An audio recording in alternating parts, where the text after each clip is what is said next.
Yo, yo, yo, it's the Cleaver calling Andrew. What's happening, folks? It's been a minute. So, this is just kind of an open discussion, things that are going on, whatever.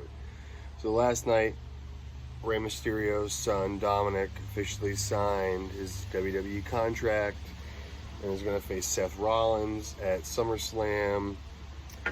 And man, so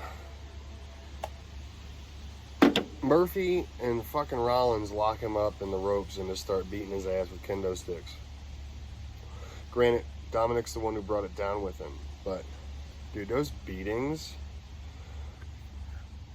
that was like, you don't see fucking people that have been around for 20 years taking bumps like that, taking shots like that. That was just straight out assault. You had Rollins hitting him in the stomach area. You had Murphy hitting him in the back area at the same fucking time. If you haven't seen the pictures or the video, I suggest doing that so after this. But dude, that was brutal shit. My birthday was yesterday, and a couple friends out, we were watching by the fire, and it looked pretty rough, man. I mean, I really hope this was a work somehow, you know, with everything being edited. They can do a few shots, do some makeup, do a few shots, do some makeup, something like that, you know, but I don't know. But that was pretty nuts, dude. That was pretty nuts. We saw Randy Orton hit Ric Flair and Ding Ding in the old family jewels, I should say, which was kind of surprising to have Orton turn on Flair already.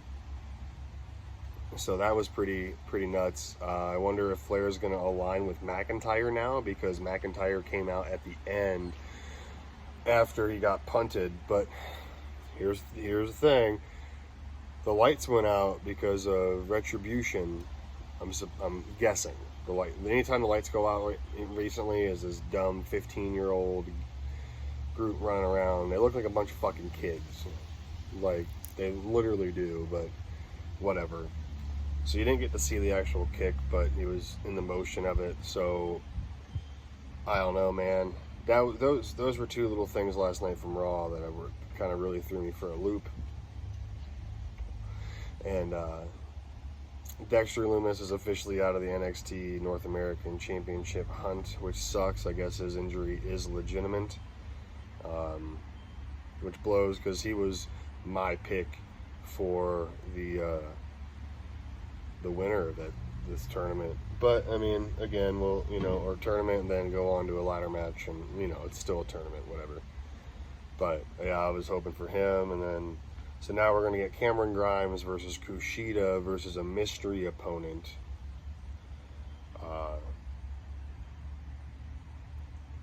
I'm hoping that mystery opponent Pete fucking Dunne. It's been a hot minute since we've seen him, and from what I understand, I thought he moved to the States. So I know he's got a baby and stuff, but I don't know if this is why he's taking time off, or did he never really make the trip over to the States to reside, as I previously read somewhere. A couple different places, actually. But anyways, I'm hoping it's Pete Dunne, North American champion, as long as UK champion.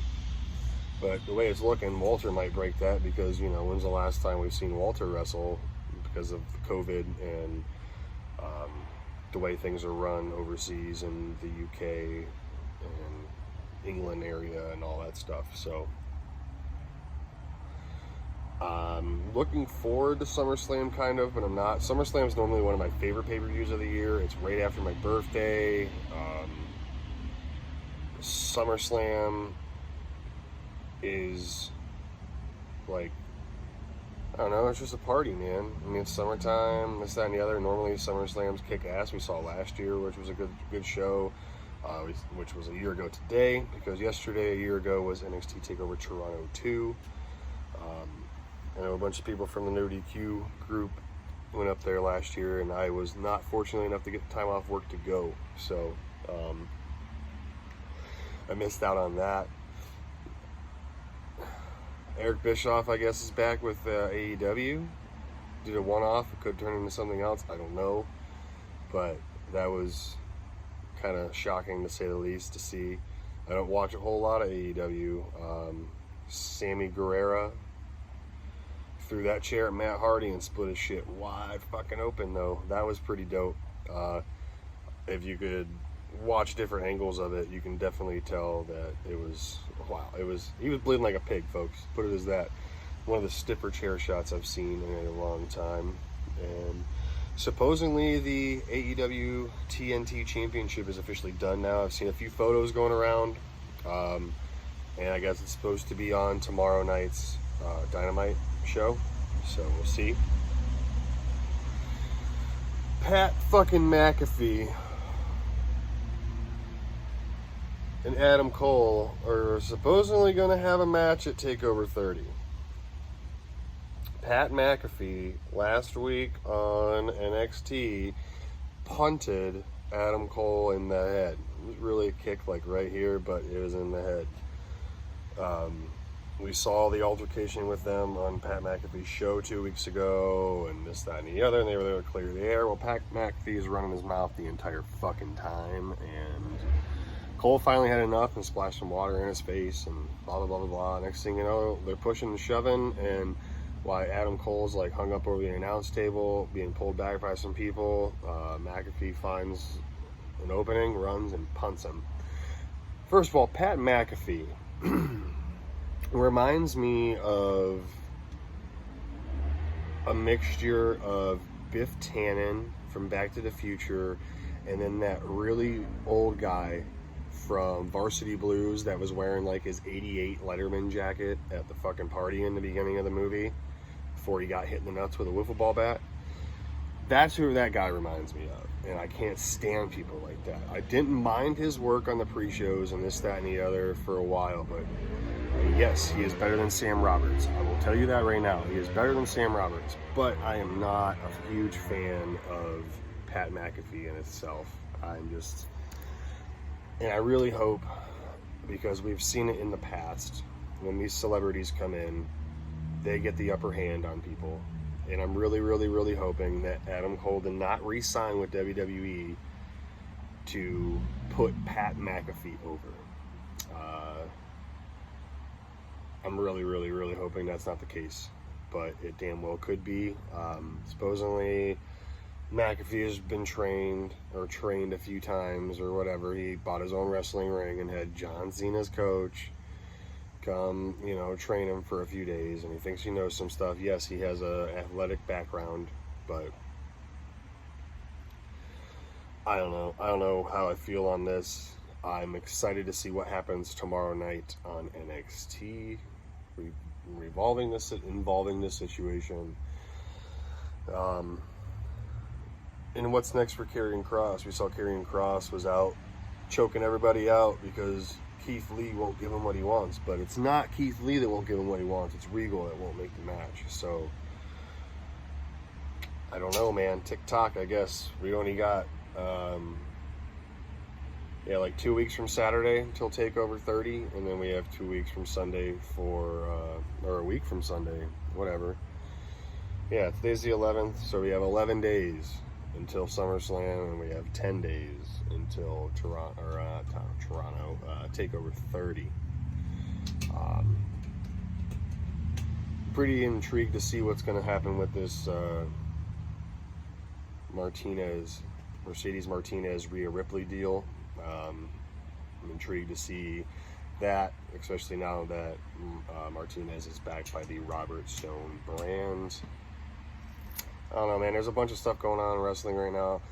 I really don't watch SmackDown a whole lot because I work Friday nights, and then by the time I work Friday nights, I work 10-hour plus days, Fridays, Saturdays, Sundays, and so by the time Monday hits, sometimes I would check it out. Normally, how I check out SmackDown 9 times out of 10 is Aaron Riff's review on Friday nights over at NoDQ.com. So make sure to check out NoDQ.com. But I saw some clips that Bray Wyatt, Bray Wyatt the Fiend came out and brought Alexa with him, was about to attack her again, and then Braun showed up on the Titantron and was like, do whatever you want. It seemed like he turned heel. You can do whatever you want. I don't care about Alexa, blah, blah, blah, blah, blah. But, I mean, what are we going to get out of this? Braun Strowman shouldn't have been champion in the first place this time around. Yes, he should have been champion years ago, but WWE dropped the ball on him hard. And the only reason why he's champion now is because of Roman Reigns taking time off because of his health situation and what's going on in the world today. So it's the only reason he's fucking champion. They wanted to get the belt off of Bill Goldberg, which he should have never had in the first place too. Beating the Fiend for it was disgusting. So, I guess, the Fiend beating the guy who beat Goldberg, who beat him, would be kind of a little bit of redemption, but I don't know. The Fiend gimmick is... It's sad to see where the Fiend gimmick is now compared to what it was 1 year ago. 1 year ago today, he made his in-ring debut as the Fiend against Finn Balor and sent Finn Balor back to NXT. And he was the hottest thing. Everyone, 365 days ago, was all you could see. Bray Wyatt, Bray Wyatt, Bray Wyatt, Bray Wyatt, Bray Wyatt, Bray Wyatt, the Fiend, the Fiend, the Fiend, the Fiend. The merchandise. Just think about it. Now where you see him. Oh, wait. So it's sad to me. And if somehow the Fiend fails against the Monster Among Men at SummerSlam, you might as well just put that nail right into the coffin of William Rotunda, because at this point, what else can you do? He was the Eater of Worlds with the Wyatt family. One of the best things we have seen in so long. Drop the ball. And then we try to do it again, drop the ball. And he goes away, and then he comes back with this character that no one has ever seen before. Something no one has ever seen. The mind of Wyndham Rotunda is just amazing. I wish I could hang out in there for an afternoon and see what's going on. But now look who's at. And let's get on to my little main event, Ramble. This Retribution. Alright, so it's 5 people, 2 females. One of them looks like, oh shit, what was her name? I have a feeling one of them's Chelsea Green and the other one is Deanna Priazzo, or however you pronounce her name. We saw Friday night when they showed up on SmackDown. I actually did watch this segment. I got home from work in time and actually got to watch this whole segment before taking a shower and stuff. But so they all invade, and they're carrying crowbars and baseball bats and lead pipes, and then they attack everybody at ringside and chase everybody out, and they start spray painting, and then some dude pulls out a fucking chainsaw and starts cutting the ring ropes, and they looked like a bunch of 15-year-old kids, man, running around in ski masks. Their cheers were dumb. They were like high-fiving each other every 2 seconds and shit, and it was just, man, like, it was dumb. It was real dumb. I was expecting more from this when I heard a new faction was going to be debuting in WWE. They just looked like a bunch of little fucking kids. No, it's Vanessa Bourne. Vanessa Bourne is the chick I'm thinking of. The other one is in AEW now. That's my bad, because a hood came up and we had the curly hair out. Who else has that curly hair like that in WWE roster besides Naomi? And you know it's not Naomi because it wasn't a African American female. It was a white girl. So you can see some people looked like Steve Cutler. I mean, the one dude looked like it could have been Leon Ruff, which is a great value version of Leo Rush. Some people were saying, oh, I see Xavier Woods in there. It wasn't Xavier Woods. Xavier Woods at home, still recovering from his ACL tear or Achilles tear, whatever it was. No, he's not going to be back anytime soon. If he does, why would he break into this new faction when New Day is still a thing? You know what I mean? Unless, because you can't end New Day without ending New Day. You have to have somebody turn. You need to do something like that to end New Day. But I don't know, man. This Retribution storyline doesn't really click with me, and hopefully we see more of it, because it might get better, but at the same time, it's like, yo, dude, I'm not sure. And Raw Underground, I dig it. I dig Raw Underground. I don't know, they need to try a couple new things, but I like the aspect of it. I give them credit for trying something new. So, see what next week brings. We saw Shayna tear it up in there this week, and we'll see, go from there. But that's going to wrap up this video, y'all. Support NoDQ.com, support Aftermatch Wrestling, and you want to follow me on Twitter, NoDQ.com/Colin takes you to my Twitter page, and make sure to spread the love about the channel. Y'all take it easy, and I'll talk to you all next time.